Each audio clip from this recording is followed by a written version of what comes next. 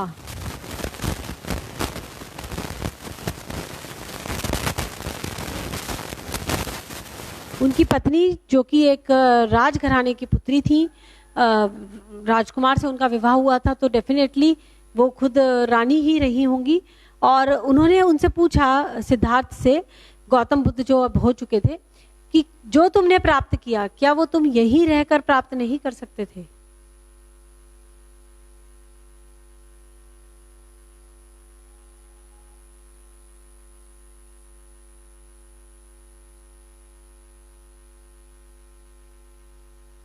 और गौतम बुद्ध ने कहा कि कर सकता था।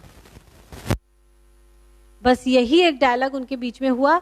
और उन्होंने पूछा कि तुम अपने बेटे को क्या दोगे, तुम्हारा पुत्र को तुम क्या दोगे? राहुल था शायद उनके बेटे का नाम। तो उन्होंने भिक्षा पात्र बच्चे के हाथ में दे दिया। यानी कि उन्होंने कहा कि मैं खुद भी एक भिखारी हूं, मैं इसको भी भिखारी बना सकता हूं। वो समझ गई, वो अपने बेटे को राजा बनाना चाहती थी, क्योंकि अगर हर कोई भिखारी बन जाएगा तो समाज कैसे चलेगा? अगर समाज में हर कोई भिक्षा पात्र लेकर घूमने लगे अपने परिवार को छोड़कर, समाज कहाँ रह जाएगा? समाज की तो नींव ही परिवार होता है। आप क्योंकि कोई पति पत्नी बने, कोई स्त्री और पुरुष जुड़े आपस में, तब आपका जन्म हुआ, यानी कि आपके माता पिता। अब आप कहें ये तो सब नया है,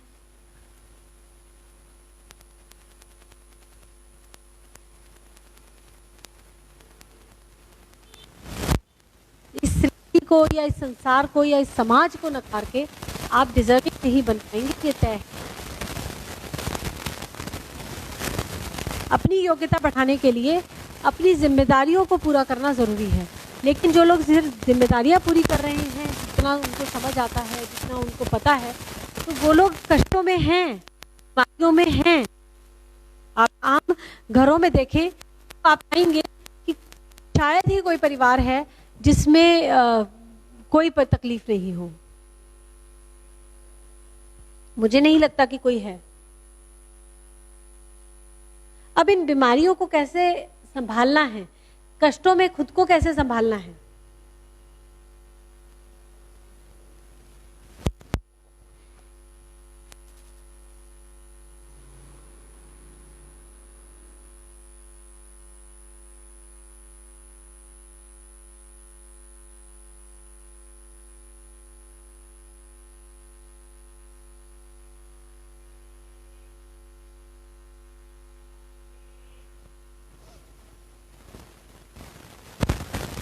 यही योग्यता है।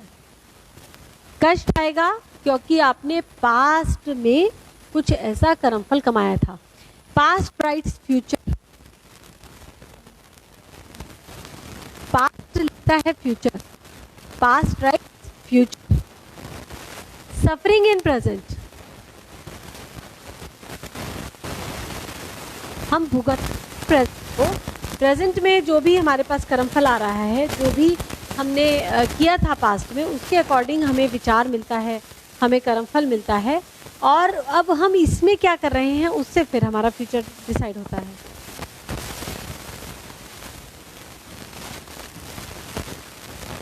पास्ट में हमने फ्यूचर लिख लिया और सफरिंग प्रेजेंट की होती है। फ्यूचर में होगी कि नहीं होगी नहीं पता, अगली सांस का किसको पता है। पास्ट जो हो चुका है उसको you can not change, you can not control, कोई उसको बदल नहीं सकता। जी हाँ, कोई भी नहीं बदल सकता। ये नियम तो आपको समझ ही लेना चाहिए। और इतनी सी बात ही आधे कष्ट खत्म कर देती है जीवन के, कि आप अपने पास्ट को नहीं बदल सकते।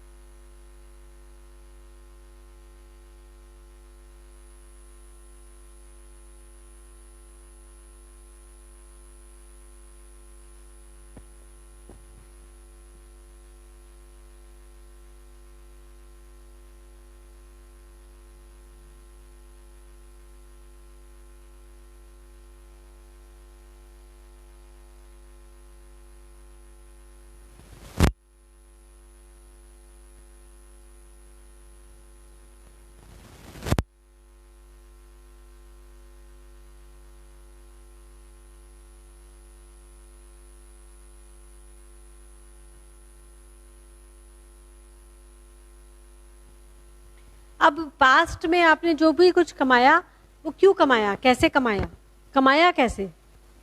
मैंने तो कभी किसी का दिल नहीं दुखाया, हमने तो कभी किसी का बुरा नहीं चाहा। इस तरह की बातें आप अक्सर सुनने गए।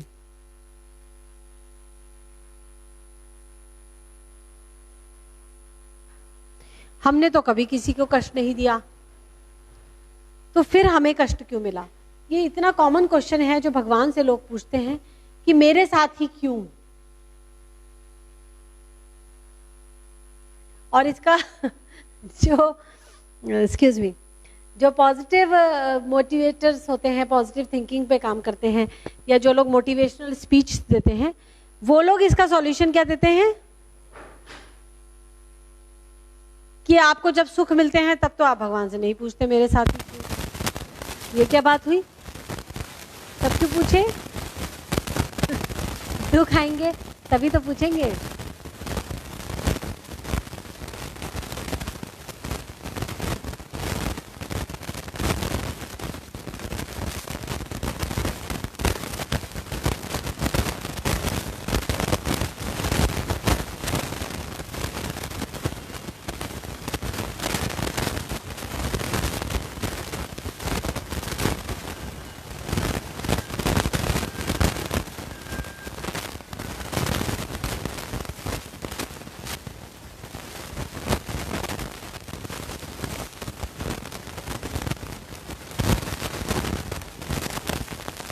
दुख आता है क्योंकि वो हमने ही कमाया था।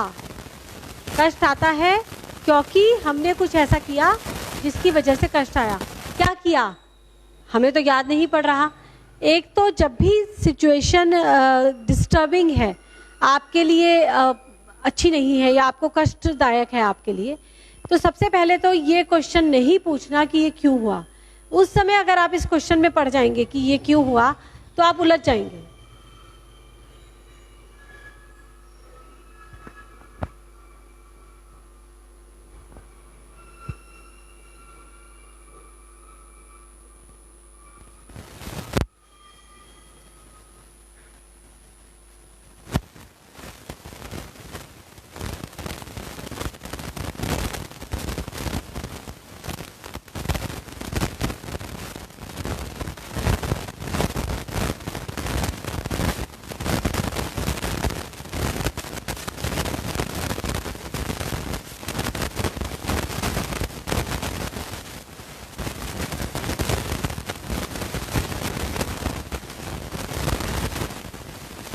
कष्ट जब भी आते हैं उसका कारण यह है कि फ्यूचर में कुछ कमाया था, लेकिन समस्या यह है कि हमें यह नहीं पता लगता कि हम कब क्या कमा रहे हैं।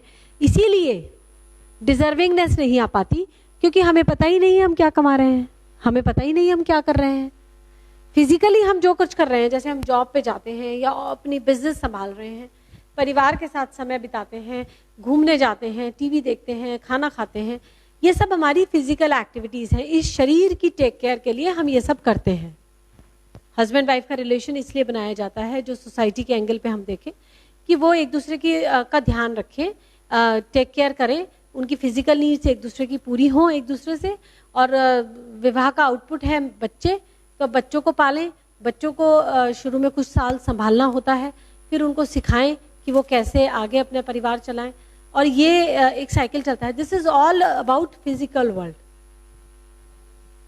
लेकिन इसके अलावा भी एक चीज है, सोच, वाइब्रेशंस, एनर्जी।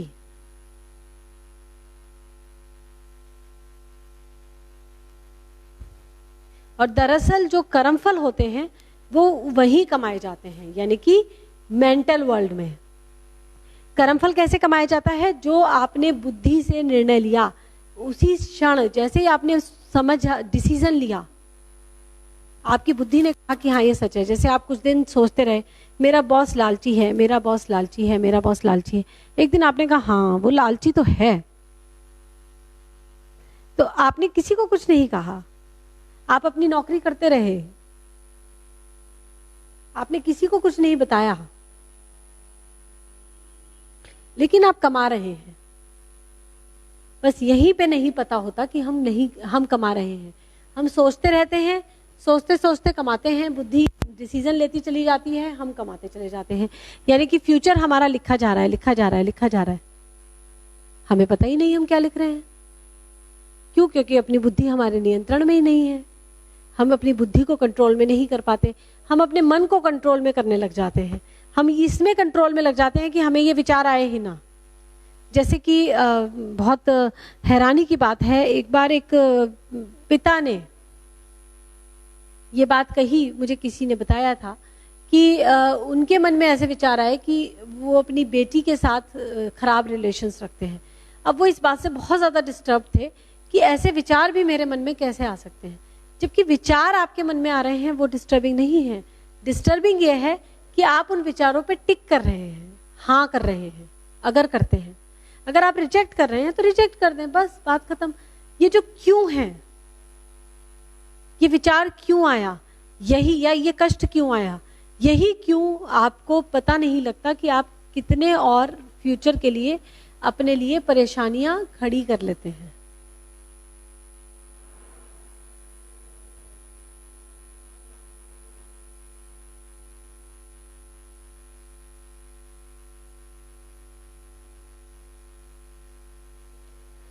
और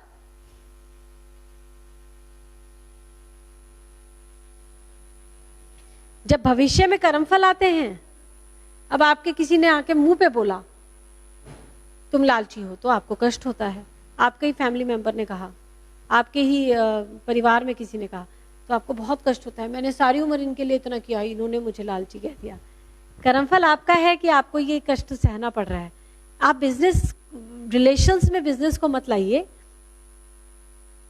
मैंने इसके लिए किया, ये मेरे लिए करे। ये बिजनेस है, प्योर बिजनेस। आप अपनी जिम्मेदारी पूरी कर रहे थे, वहीं पे बात खत्म करिए। और जो भी आपको मिल रहा है वो आपने कमाया था। दो ही नियम हैं, जितना भी कुछ हम कर रहे हैं किसी भी रिलेशन में, किसी के लिए भी, वो सिर्फ अपनी जिम्मेदारी को पूरा करते हैं, या कई बार हम मोह के कारण करते हैं, कई बार हम किसी लालच की वजह से करते हैं, कई बार हम ईर्ष्या की वजह से करते हैं। मैं नहीं चाहती मेरे पति को कोई और चाय पिलाए, इसलिए मैं चाय बना रही हूँ, क्योंकि मुझे मोह हो रहा है इसलिए मैं चाय बना रही हूँ। वो नहीं भी मांग रहे हैं, मैं तब भी बना रही हूँ। या मैं अपनी जिम्मेदारी समझ रही हूँ कि इस समय मेरे पति चाय पीना चाहते हैं और मैं चाय बना रही हूँ। चाय मैंने बनाई, मैंने आपको चाय पिलाई,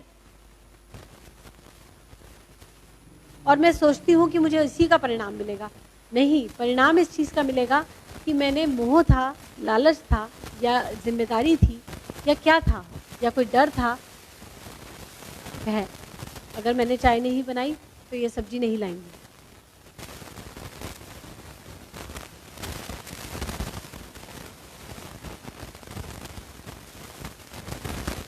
डगर लंबी है, बहुत मुश्किल है, लेकिन डगर यही है, अपनी योग्यता को बढ़ाना। इसके सिवा कोई और चारा किसी के पास नहीं है, अपनी योग्यता को बढ़ाने के अलावा। और योग्यता बढ़ाने के लिए देखिए, कबीर जी ने दोहों के माध्यम से बहुत सुंदरता से ये बातें बताई हैं। कबीर सीप समुद्र की, खारा जल नहीं ले। कबीर सीप समुद्र की, खारा जल नहीं ले। पानी पिए स्वाति का, शोभा सागर दे। पानी पिए स्वाति का, शोभा सागर दे। फिर से बोलिए, सुनिए, और अपने कानों से, अपनी आवाज से ही सुनिए। ये कबीर जी के दोहों को संकलित किया है बहुत सुंदरता से, और उन्हें टेक्नोलॉजी के एंगल से समझाया गया है। प्रोफेसर कृष्णांश अश्विनी जी अग्रवाल के द्वारा ये पुस्तक लिखी गई है, जो कि एम्बेडेड टेक्नोलॉजी के गुरु हैं। कबीर सीप समुद्र की, खारा जल नहीं ले। कबीर सीप समुद्र की, खारा जल नहीं ले, पानी पिए स्वाति का, शोभा सागर दे। सीप वो समुद्र में होती है, समुद्र में खारा पानी है, लेकिन सीप का डिजाइन इस तरीके का होता है कि उसके अंदर खारा पानी नहीं जाता, वो खारा पानी नहीं लेती। कबीर सीप समुद्र की, खारा जल नहीं ले, पानी पिए, वो कौन सा पानी लेती है? स्वाति का। स्वाति एक नक्षत्र है, उस नक्षत्र में, उस मुहूर्त में जब जल बरसता है वो तभी उस पानी को अपने भीतर प्रवेश देती है, वरना वो पानी नहीं लेती। शोभा सागर दे, और वो सागर की शोभा होती है सीप, शोभा वो सागर की है। सागर यानी कि संसार, संसार में हम रह रहे हैं, लेकिन हमें क्या लेना है क्या नहीं, ये निर्णय हमें लेना है। ये नहीं कि यही अवेलेबल है, क्या करें। कबीर सीप समुद्र की, खारा जल नहीं लेत, पानी पिए स्वाति का, वो स्वाति नक्षत्र का पानी पीती है और वो पानी फिर मोती बन जाता है सीप के अंदर, जिसको हम ट्रू मोती, सच्चा मोती कहते हैं। सच्चा मोती आपने शब्द सुना होगा। जैसे सीप खारे पानी में रहकर भी स्वाति का इंतजार करती है, उसी प्रकार मन भी उस सूक्ष्म श्वास दीर्घता का इंतजार अपनी बेचैनी को दूर करने के लिए करता है, जिससे आपका जीवन भी संसार रूपी सागर को शोभायमान करे, जैसे स्वाति सीप में मोती बनकर करती है।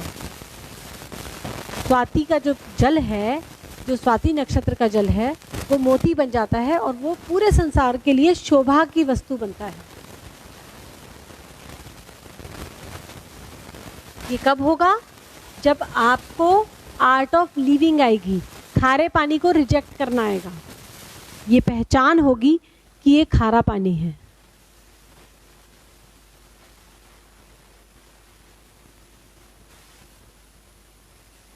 कैसे पहचान बढ़ेगी? श्वास योग से, और कोई तरीका नहीं है। आइए सांस की प्रैक्टिस करेंगे और आज कृष्णांश आरती करके आज की कृष्णांश कथा को यहीं पे अल्प विराम देंगे। लेकिन साथ छोड़ के जाइएगा मत, मेरे साथ प्रैक्टिस जरूर करें। कमर को रखें सीधा, कंधों को रखें ढीला, चेहरे को रखें तनाव मुक्त, हाथों को रखें इस मुद्रा में और ऐसे बैठ जाएं। आराम से, सांस को खींचना नहीं है, जोर नहीं देना है शरीर पे, आराम से सांस को धीरे धीरे अंदर लें, फिर सांस को धीरे धीरे बाहर छोड़ें।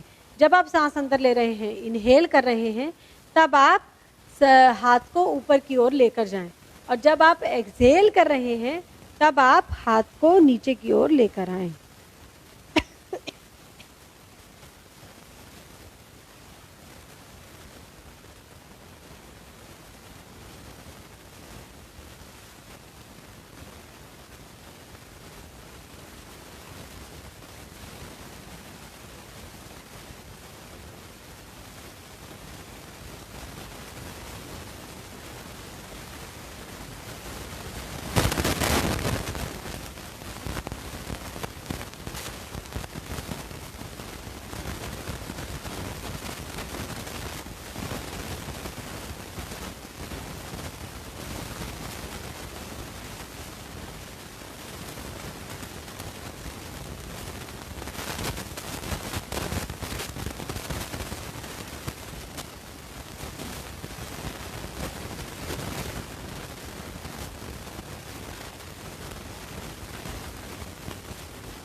मैं दो तीन सांसें ले चुकी हूँ, एक बार और आपको सांस लेकर दिखाती हूँ।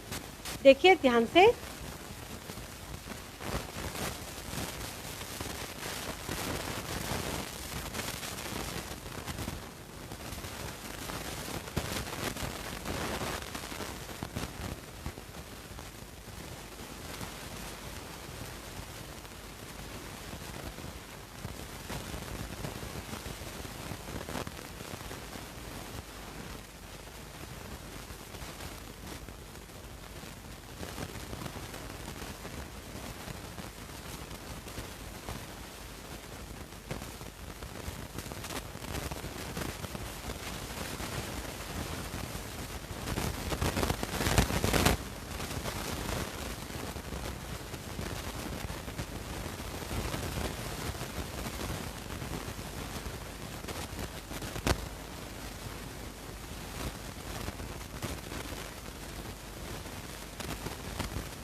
ऐसे ही आप आराम से सांस लें, दीर्घ सूक्ष्म श्वास।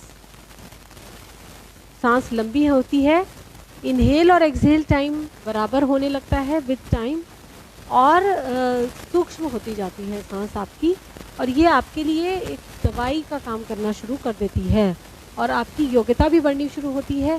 पहचान आने लगती है कि क्या खारा पानी है और कौन सा पानी स्वाति नक्षत्र का है। आपको कौन सा पानी लेना है, ये निर्णय आपका है। आज की कृष्णाष्ट कथा कृष्णाष्ट आरती गा के समाप्त करेंगे। आत्मा वो ही तो रथ है जिस पे मन होता है सवार। आत्मा वो ही तो रथ है जिस पे मन होता है सवार। तन वही तो नाव है, बुद्धि जिसकी है पतवार। मन है गट्ठर कर्म फलों का, समय से पैदा होता विचार। मन है गट्ठर कर्म फलों का, समय से पैदा होता विचार। बुद्धि ही फिर दिशा दिखाए, नाव को जैसे चाहे नचाए। नाव भंवर में ना फंस जाए, इतना तो कर लो इस बार। नाव भंवर में ना फंस जाए, इतना तो कर लो इस बार। तुम गट्ठर जो हो लाई, उसको तो कम कर लो इस बार। पैदा हुआ जब बंद थी मोटी, जाऊं जब खुले रहे ना हाथ। पैदा हुआ जब बंद थी मोटी, जाऊं जब खुले रहे ना हाथ।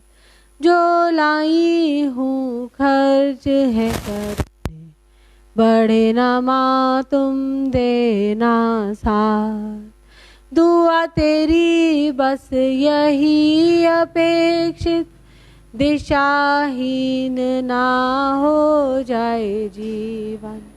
दुआ तेरी बस यही अपेक्षित, दिशाहीन ना हो जाए जीवन। श्वासों में निपटे ये गट्ठर, बचे न रह जाए इस बार। आत्मा वो ही तो रथ है जिस पे मन होता है सवार। जय कृष्णेंद्र, बोलो कृष्णांश भगवान की जय। शुक्राचार्य अश्विनी जी की जय। कृष्णेष्ठ भगवान की जय। दक्षिणया तत्वगुरु जी की जय। युगल भगवान की जय। श्री शिव भगवान की जय।